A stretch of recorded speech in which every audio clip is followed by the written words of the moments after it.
Hey guys, what's up and welcome to another episode of the GoodCastShow. Now it's being dubbed the Carnival of Democracy. Polling day for the upcoming Sabah state elections is on the 29th of November and it seems that Sabahans this time are spoiled for choice. 73 seats are up for grabs, 20 parties in the fight, 596 candidates in total contesting from them with a whopping 74 independent candidates among them. Now, if there was one thing Sabahans would be enjoying this coming elections are slogans which include Sabah First, Save Sabah by WARISAN, Rumah Kita, Kita Jaga, Our House, Our Responsibility by Gabungan Rakyat Sabah, Rebuild Sabah by Barisan Nasional, and Harapan Orang Sabah, The Hope of Sabah by Pakatan Harapan. According to Malaysia Kini, apparently WARISAN and GRS will be the main contenders in this coming state elections, with Barisan Nasional being dubbed the Dark Horse. WARISAN with its strong Muslim Bumiputra and Chinese support, while GRS retains advantages in Kadazan Dusun-Murut seats, some Muslim majority areas and parts of the interior. So today we are here to discuss Sabah state elections and get more insight on what's happening on the ground. And we have a returning guest who's loved by all of you and who holds the prestigious label of being the second most appearances on the GoodCastShow podcast. And boy, we are glad to have him back. Welcome back, Dato Joe Samad. Welcome home, Dato Joe. Thank you very much, Vinod. Glad to be back in Cal to talk with you about all these issues. Yes, so many things. But when you read all the statistics, I'm really frightened of the numbers, actually. Yes. This is... We're talking about like certain areas are 14-way 14-way, yeah. And, which are the most, and it's frightening. You know? Exactly. Yeah. Now, for those who are watching, what Dato Joe is referring is some of the areas will see 15 corner fights, even the lower numbers about 10, but this shows you what's going to happen. So, Dato, before we begin, I just wanted to ask you, while there are so many family names, relatives of governors contesting, I was surprised to not find your name in the contestant list. Because my family is very small. Weren't you tempted at least to join the independents, or at least part of the black wave? Yeah.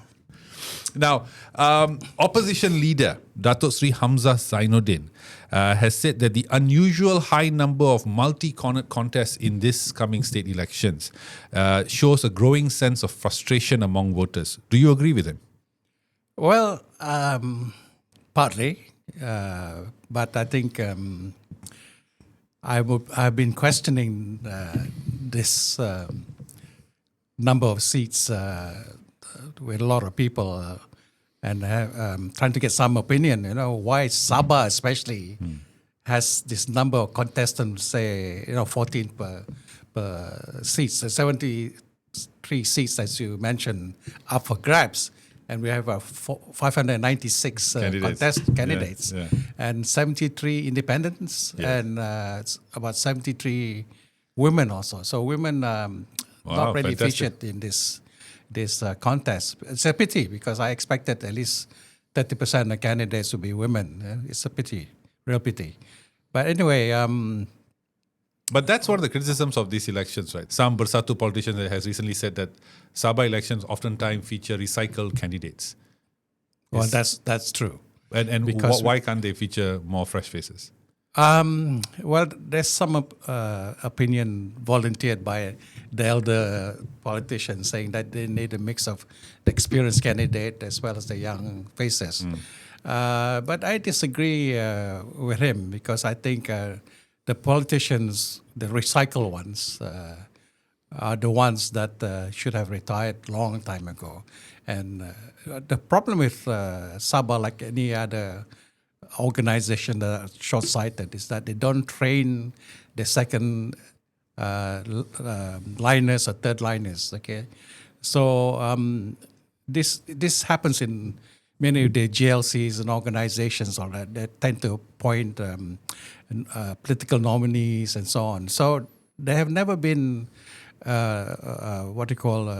real intent to train the young people, especially also in the political arena, right? So then you get the older generation overstaying their time, and then huge gap in between, and the young ones who come in trying their luck, hoping to make a change.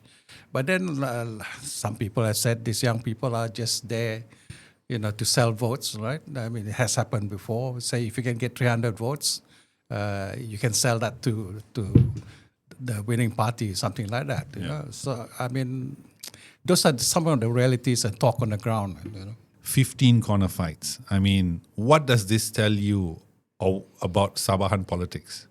Why is it so crowded, so hotly contested this time? Yeah, I mean, a lot of writers or observers will say that it's part of democracy, okay? Yeah. And it's interesting when they say that, you know. Sabah is a very democratic society. We allow people to contest freely. But, I mean, our election law says anybody can stand anyway, all right? So that's no matter. But why a huge number of candidates per seat? Right? So I think we have to look at the underlying factors, okay? The problem with Sabah still is disunity, a lack of unity, okay? If you look at the certain section of the ethnic group, the KDM, Dusun-Kadazan-Murut-Rungus, now they have Rungus. They're split in so many ways. Okay, so I don't know who's the leader now. We got Hogan Seau still alive, with Joseph Parin Kitingan, who was our former chief minister. Then you got Jeffrey Kitingan, his brother, who's trying to assume his mantle as the paramount chief. And then you got the young ones now, like APCO, Yvonne Benedict, you know, joining in the contest to be the leader of the Kadazan group. So it's a pity that this ethnic group are split that way, because you know, if you talk about North Borneo history and all that, I mean, this group are the most important group in the early days of being original natives of the land, you know.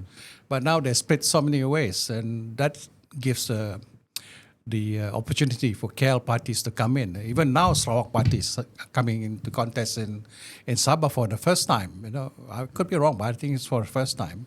So why is Sarawak party also coming into contest in Sabah? Because both these parties are opportunists, and they see, you know, Sabah is a very open place where you can contest freely, you know, without any repercussions or something like that. So I'm quite surprised, because when you talk about Borneo bloc, we've been talking about Borneo bloc, Sabah, Sarawak, to gang up together to sustain any push from the central government or that. But it's not happening now, with Sarawakan parties coming in, joining in the fray, you know.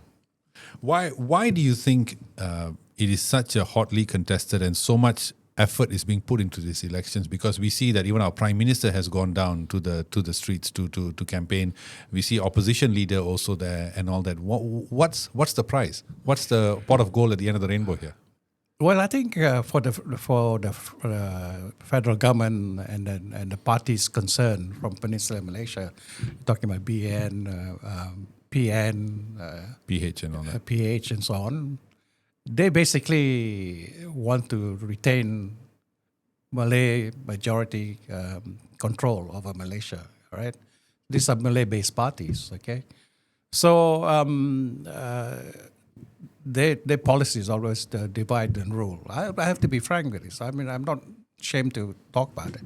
Divide and rule, and there's nothing to stop them to contest. Okay, let's be fair about it. Any parties can come from anywhere, you know, to come and contest as long as they're registered in Malaysia.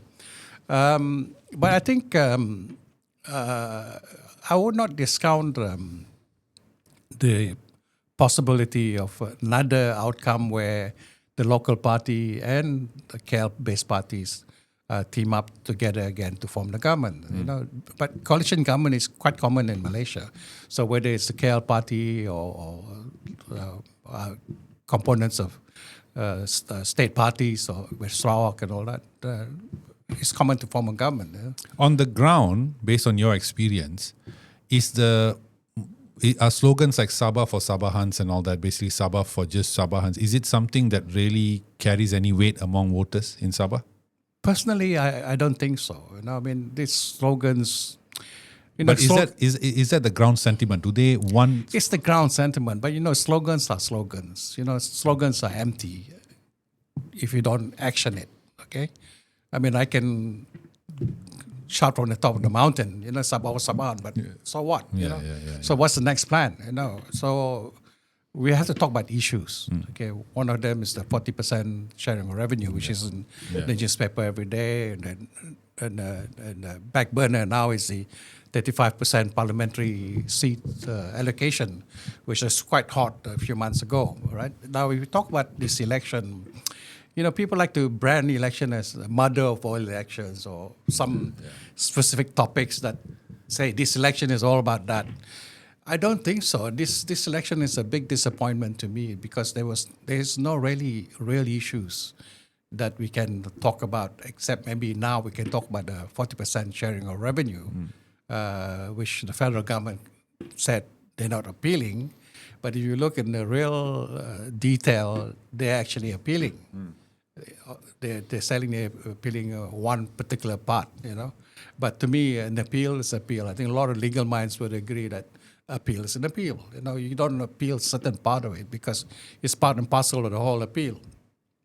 So anyway, this 40% is the main issue, I think, to carry forward in this campaign, But every political leader is also claiming that, that they're going to champion the 40% revenue. But where were they 5 years ago? They have not talked about this. Exactly. Suddenly, when this thing comes up, it become an election issue, everybody's claiming credit for it. The credit should go to Sabah Law Association, NGO that took this action against the federal government and won, all right? But in that case, if we look at as exactly what you said, where were you all 5 years ago? You could make the argument where were you all 10 years, 15 years, 20 years ago, right? I'm just curious when I listen to all the promises now being made. I think BN will be announcing their manifesto later today. I think I'm not sure, but a few parties have already unveiled their manifesto. Amazing promises, some of which I'm not sure they can do. But on the ground, are Sabahans still swayed by all of this? Or have they grown tired, jaded of this? Well, the sentiment on the ground is still the federal is unfair to us in terms of infrastructure. If you talk about other folks in the rural area, they'll be talking about roads, water, hospitals, schools, and all that, That sentiment or angst, anger towards the federal government is still there, okay? But every election is there, all right? Nothing has changed, okay? So because it's 40% revenue is taking major attention, So Anwar said this particular budget they put forward, Sabah would have the biggest allocation, all right? In terms of numbers, yes, but people need to know in a budget year, if you don't spend the money, it'll be taken back. So if I give you 600 million, you don't spend, say, 300 million. 300 million goes back to the treasury, so you're left with 300 million. So every year is the same. I think most of the major problem is delivery. Okay, and a lot of the contracts are done in KL. Say, okay, I want to build 20 hospitals. The federal government gives budget for 20 hospitals and then 10 for Sabah. But most of the contracting procedures and all that are done in KL and managed by maybe JKR. So who's going to deliver at Sabah and to build the 10 hospitals? Do you have any contractors capable of completing that project, within a 1 year period? So I think the state government has been asking for whatever budget left should go into some kind of fund where they can tap into it to continue the project, which I think is quite a fair request, But the federal government has turned them down, So what I'm trying to say in summary is that don't think that 600 bulat will go to you and that's it will happen, But every year, if you study the statistics, how much of that money is returned back to the federal government? Exactly. And speaking of which, and you just mentioned it, I think one of two parties, two coalitions, PN together with GRS, have put forth the idea, the promise, if you will, that if they are given the mandate, they will set up a Sabah Sovereign Wealth Fund. in order to, their words is to continue benefiting the Sabahans with Sabah's resources. So do you have any faith in that? Do you think it's a viable move? Well, they have actually passed that in the State Assembly, to set up this sovereign whatever fund, what they call it. But as I said, it's turned down by the federal government. So basically, yes, we should set up a fund anyway, right? And whatever accumulated from oil and gas and other funds should be put into this. It's similar to the Norwegian wealth fund. Okay? Or 1MDB. Let's not go too far. Oh, well, 1MDB. Let's not go there. So, but the thing is, when you have this fund, who's going to manage it? Okay, that's always a question mark. So if a bunch of politicians going to manage it, then you know where it's going to go. Exactly. Yeah. All right. So you need credible people to manage the fund, independent parties, proper auditing, and so on. Yeah. Now let's go back a bit, Dato, to the elections. Now, as what you mentioned, I think in the several other interviews we have done, you've always been very forthright about the Sabahans' feeling towards Malayan parties. So one coalition that is contesting in all seats, that's all Sabahan, is of course WARISAN. But they were completely kicked out in the 2020 state elections. Do you think they would be the right option moving forward if you want to limit the influence of Malayan parties in Sabah? Well, yes and no. I mean, WARISAN is the party to watch. From my ground feedback, they're in a strong position as they're contesting all the seats. Yeah, all. And they're also local-based party. But there's always fear that if they don't win enough or form a slim majority, they have to partner with some other party. And You're right, company. company, yes. And it's more likely a party from Peninsular Malaysia, right? So even to say you don't want to vote UMNO, you don't want to vote PH or PN, whatever, eventually a coalition is going to be formed between Sabah and KL party. I mean, that's the reality that we're going to face. Right? Okay. Right. So, but another thing, another article in FMT claims that young voters who apparently have been labelled as a huge factor in this coming state elections. They form 1/3 of the voting bloc. They want stability, and for now, many believe that GRS is the safest bet. Do you agree with that sentiment? No, because most of these young voters actually are automatic voters. The only 18 voters, yeah. Yeah. So it's not that they're very much interested in politics per se, right? It's just that the name's there and they're eligible to vote, right? Yeah. So if you ask some of them, which I did, they haven't actually any clue about politics and which party and all that. And I've interviewed some people in the poorest area, and they said, I said, well, how are you going to vote? Well, basically, I look at all the, which sounds stupid. I look at all the flags. If there are a lot more flags of this party, I will vote for them. Or I'll ask my parents, or cousins, or whatever, who are they voting for, and I follow that.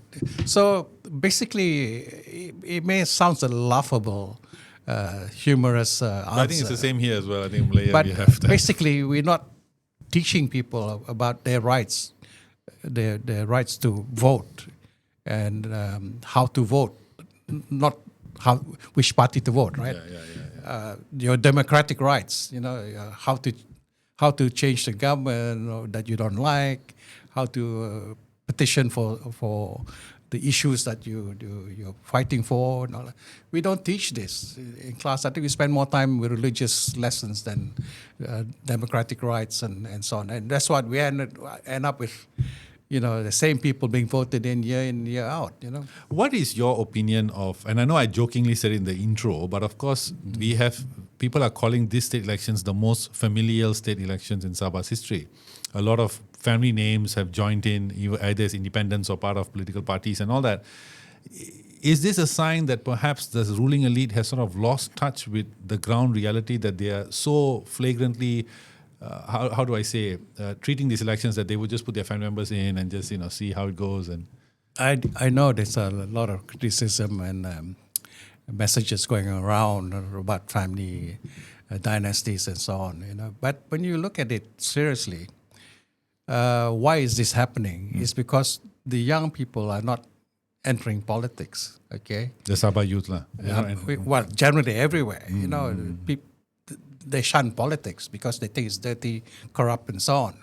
So this gives the opportunity for the generational dynasty to continue. All right, and second factor is that people don't criticize them openly. Like other countries, this is a no-no. Definitely, But we don't say that openly, right?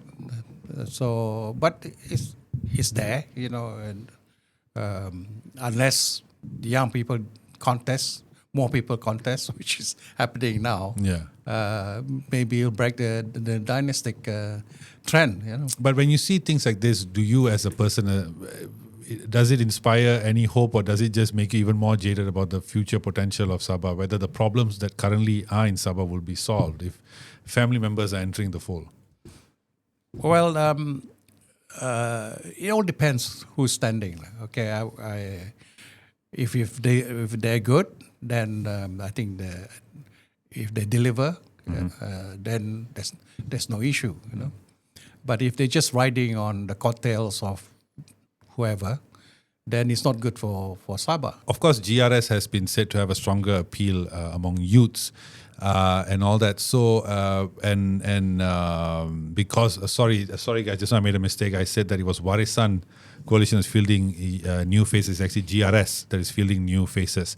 It's not WARISAN. Yeah, GRS, just to correct. And apparently, don't blame you getting confused. Sorry, there's so many coalitions. Yeah. My goodness.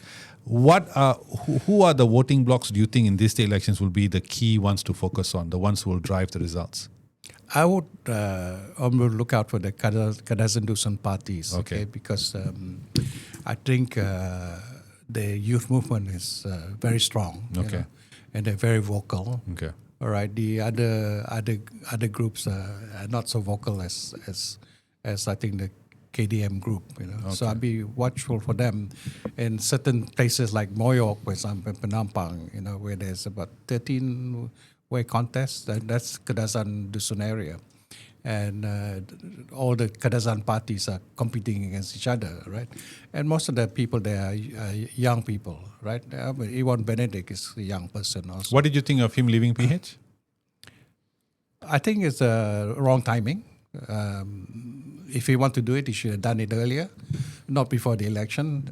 So he would be better advised to stay in the cabinet to fight for Sabah and to have a voice there. But when he resigned so early, especially before the 40% revenue is decided by the cabinet, then you lose a voice and you lose a minister in position. Exactly, yeah. To pressure the Anwar Ibrahim to be more mindful of this issue. Of course, we know that WARISAN and Barisan Nasional both share one thing in common, is that they have sort of lost their appeal or their strength in Sabah. Both coalitions are looking for this to make a comeback. Who do you think has a stronger chance of making a comeback in these state elections, WARISAN or Barisan? I would say WARISAN. WARISAN would have a better chance from the feedback I got on the ground. Okay. Because a lot of people are fed up with, and everybody is always fed up with the ruling party or ruling coalition. It's normal everywhere, because after 5 years, the performance, exactly, whether they're done good or not. All right, so it's easy to blame them and then degrade them or criticize them and so on. So those who are out of that cycle of criticism are looking much better than the current government. Mm-hmm. So WARISAN has been out for 5 years. Okay, they have not made any blunder or mistakes in Sabah. All right, and I think they deserve another chance because they're only given 2 years. Why do you think the people turned on them in the 2020 state elections? If you remember the history, there was a forced kind of election, right? Between Musa and Shafi, and they went to the palace, they went to court, and so on. Had Shafi been able to continue without all these interruptions, he would have probably continued with a 5-year term. But it's cut short by people hopping, jumping as usual in Sabah. Sabah, yeah, very common. Yeah. Do you think that the recent scandals that were connected with GRS members will impact GRS's performance in the coming state elections? What I would like to think so, but it's not getting much traction at the moment, as I can see it, because people are so used to corruption. I was just about to say. So what's another corruption? I mean, Whatever, yeah, this is just another Tuesday. Right? So I think people are more concerned about going forward, okay?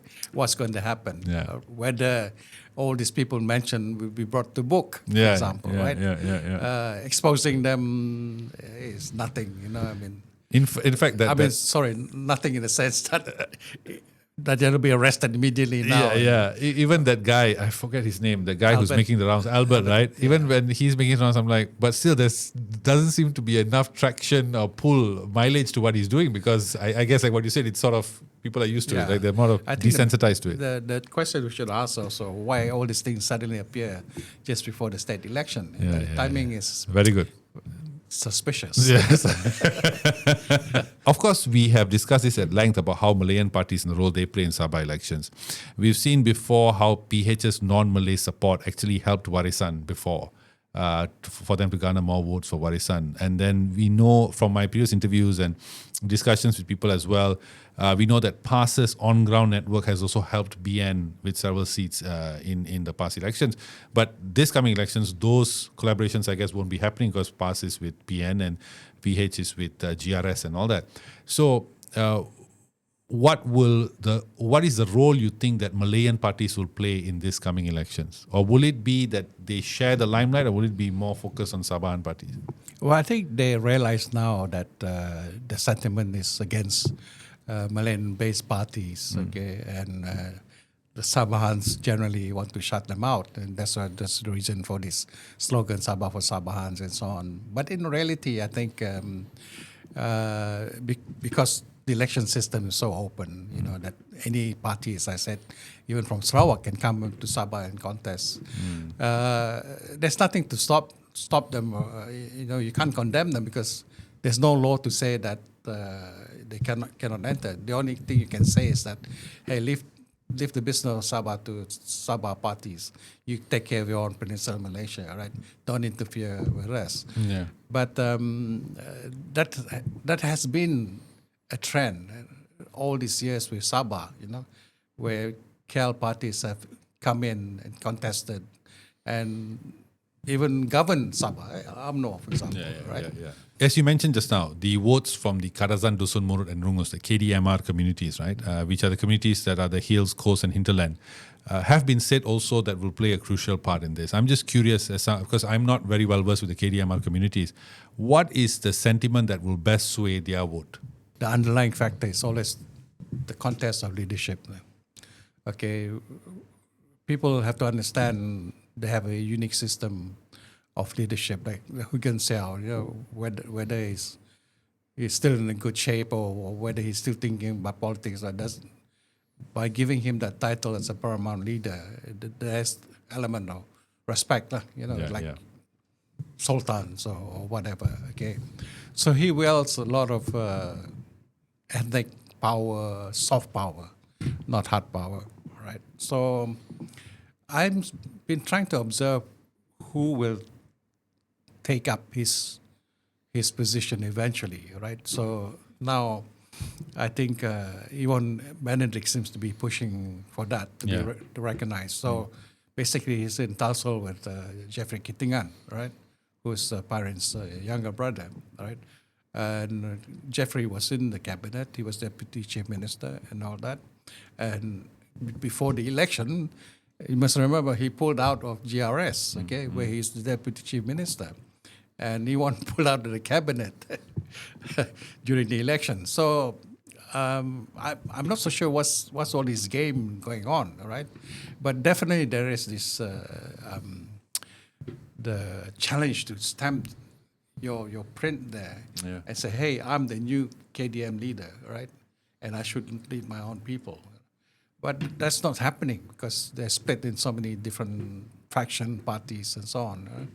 And it's sad because the other side, people say that, the growing PTI community who have blue ICs are now bona fide citizens of Sabah, all right?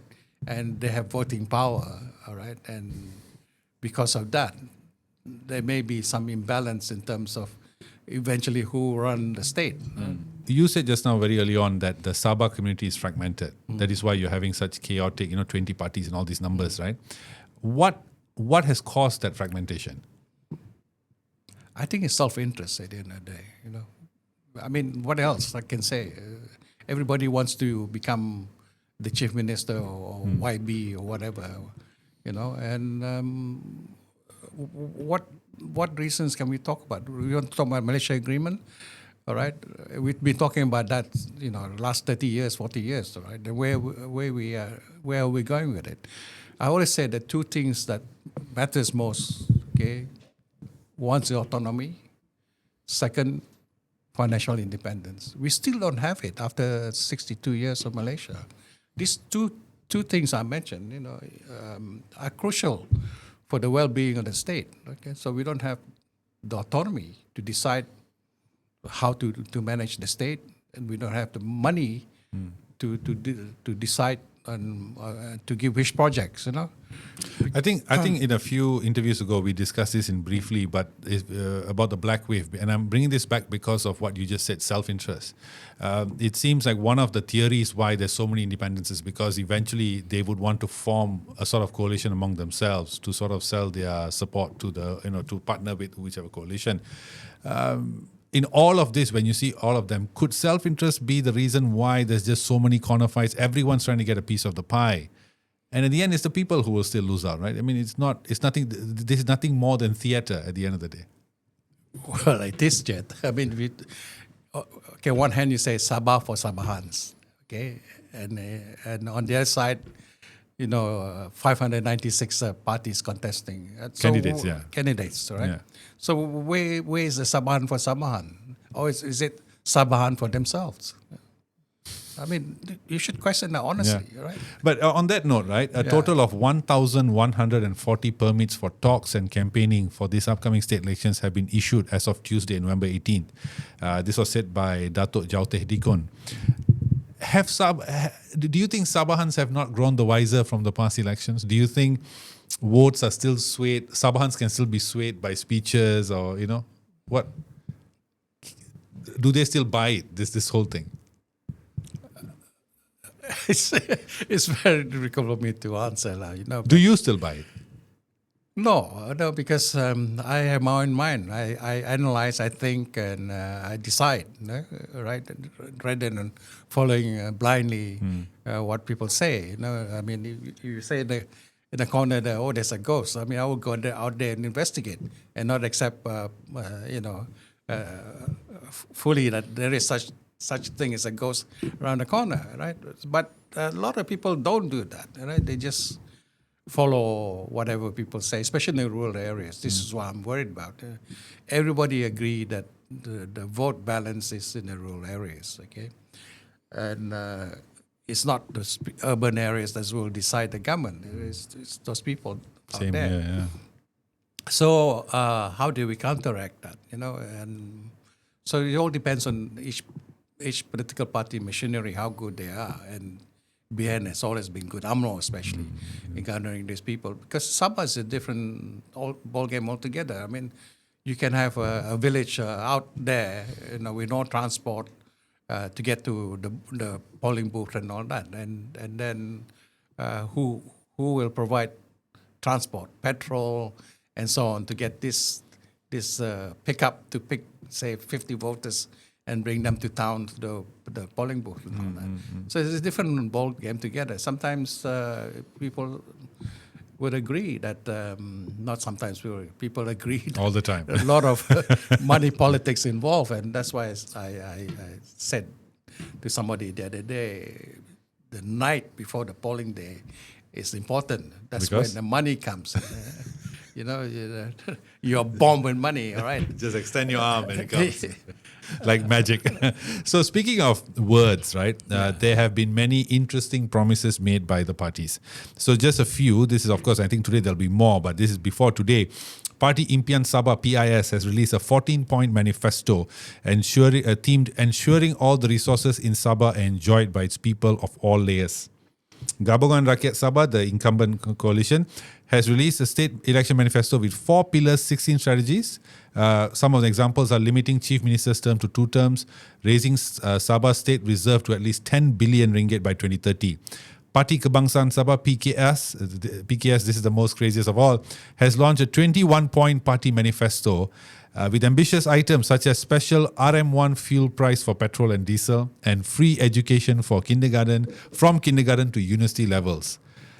I mean, is that even possible? Dato, before I go to my question. Why do you bother to read all these things? The manifestos are manifestos, right? Okay, let's tackle that one because I was in particular interested is the petrol at $2. Petrol, okay? yeah. Now I saw that and I posted it on my Facebook. I said, well, who controls petroleum?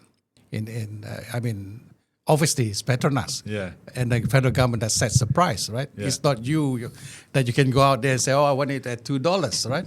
And where do you get the petrol from, right? From your backyard or something? Yeah. So some of these claims are so ridiculous, okay? It may sway some rural people because they might not be so educated in this thing. But I mean, for people like us, that's not on. No, yeah. I mean, the monthly bill on Sabah's treasury is going to be crazy. I mean, the amount Well, of... it's nothing to do with Sabah because petroleum is controlled by the federal government. But still, they have to pay the balance, right? Which is... I don't think Sabah government can afford to pay the balance. So it's just wondrous manifestos that you can put down everything, your mother's laundry list and all that. But I mean, Dato, the way you're saying it, if Sabahans can't trust the manifestos, and you mentioned briefly about the money politics, then, I mean, as a voter, as a Malaysian, I mean, what should they look to? What should they analyze to make the right choice? I mean, where's the answer? Well, you got 14 guys contesting in one seat. 14 manifestos to read. There's a lot of reading. Of course, they will just say anything they want to say just to win the votes, right? But whether it's realistic or not is another thing. I think we should stick to state-level issues, okay? Revenue, infrastructure for the people and so on. That's more realistic than $10 or $2 per gallon per liter per petrol. But another very ambitious coalition is Perikatan Nasional, who are really putting up a fight. I mean, they've been announcing some fantastic things. Number one is, of course, they also mentioned about the Sovereign Wealth Fund, but they also mentioned that they'll be giving out 4,800 ringgit a year to the abject poor. Again, do you buy it? Do you think they are an option to consider, Perikatan? Well, this is the second time around for them, if I remember. Okay, the previous election, Abah Muhyiddin came around and said, I'm Abah, the Sabahans, right? Yeah. I saw his posters everywhere, and I say he's not my Abah. Okay, so a lot of promises also. The trouble with the federal leaders, they come to Sabah every election, just before the election, and they say, you have to vote for us. And then money and administration or whatever, no problem, it's smooth. Okay, we'll deliver whatever, But every election is the same, all right? And I know I was going around the same thing also, but are they delivering anything, all right? After 5 years, you find, it's the same thing. Muhyiddin promised us 5 years ago, Sabah still the same, short of water, short of electricity, poor roads. Like you mentioned, people posting moon wreckers road. Right? So nothing has changed. So it's just, political talk. And one point that you were bringing up was that, of course, of the 40% revenue to Sabah, most of the coalitions have said that it'll be granted post the state elections. Is that to be believed by the Sabahans? I would like to believe so, but I know it's not going to happen. And, there are many reasons, why. Why won't it happen? Well, one of the reasons is the federal government doesn't have that funds to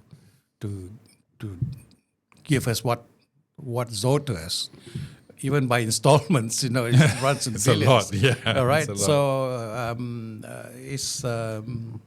I think the best way to work this thing is to sit down and say, okay, what specific things that we need, the roads or hospitals, what, and guarantee that they will build it.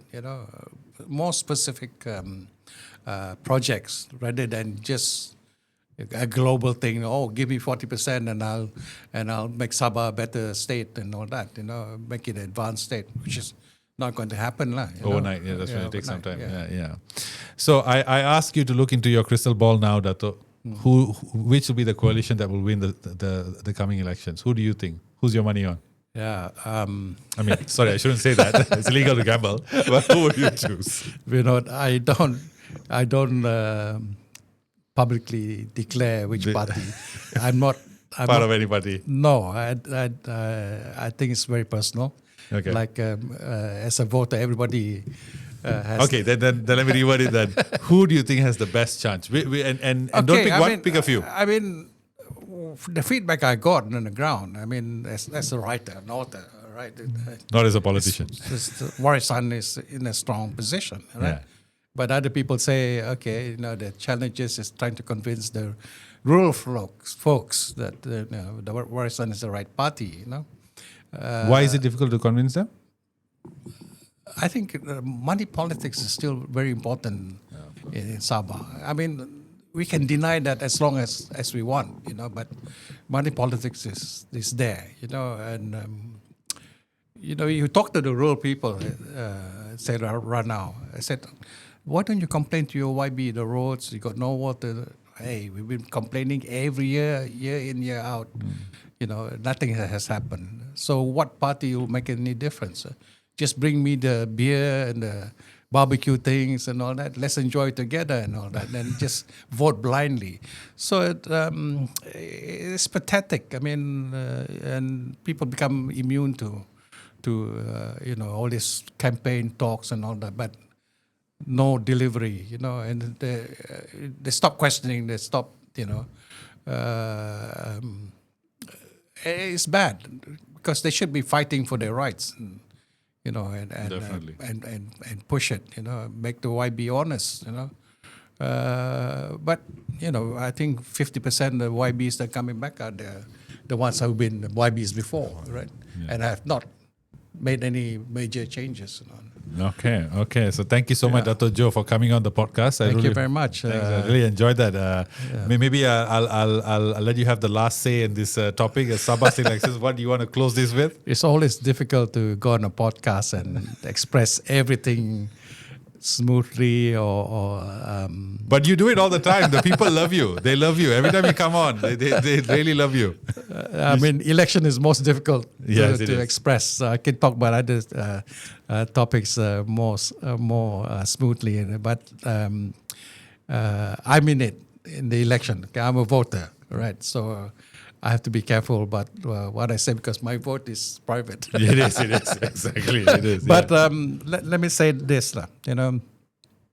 I wish we can say that this is the mother of all elections. This will turn Sabah around Sabah for good to become a state that's respected, that's really Sabah Maju Jaya, as they call it, that we really advance to the stage where we can compete with the rest of the states in Malaysia and advance the people that live there, in terms of having the same opportunities as the ones in Peninsular Malaysia. But I still have this at the back of my mind that it's going to be the same election because I cannot find any reason that that will move the people to one direction to say, okay, I had enough of the federal government and their promises and all that. KL party's promises. Now I want to make a change. I don't feel that now, right? So I'm just hoping that there will be some kind of incident where we'll change the whole game. Sometimes in elections something sparks off, and then people can turn around quickly and say, okay, I had enough of these guys. All right. I'm reading between the lines. I can sense who you're supporting. I wish there will be something like that. Okay. That I can say, okay, this is the mother of all subjects. This is the mother of election, and this is the election. The election. All right, guys. So if you guys can read between what Dato is saying, I think you can pretty much spot the party that he's behind. So see you the best. So guys, thank you so much. And thank you, Dato, for being here. Thank you very much, Vinod, for as always, inviting me. Thank you. I don't know, what's that, 4, 5 times already? Oh, no. You are number 6, I think. This is Number sixth episode. Yes. So you're always welcome back. There's always a seat for you, as you know. Yeah. Right. Thank you very much. Thank you so much. So guys, that was Dato Joe sharing his insight on the upcoming Sabah state elections. It's definitely elections that the entire country will be keeping an eye on. And so we hope to have him back again. And please, as always, please share your thoughts in the comments section and like, share, subscribe. And we'll see you soon. Take care. Bye. Thank you. Thank you.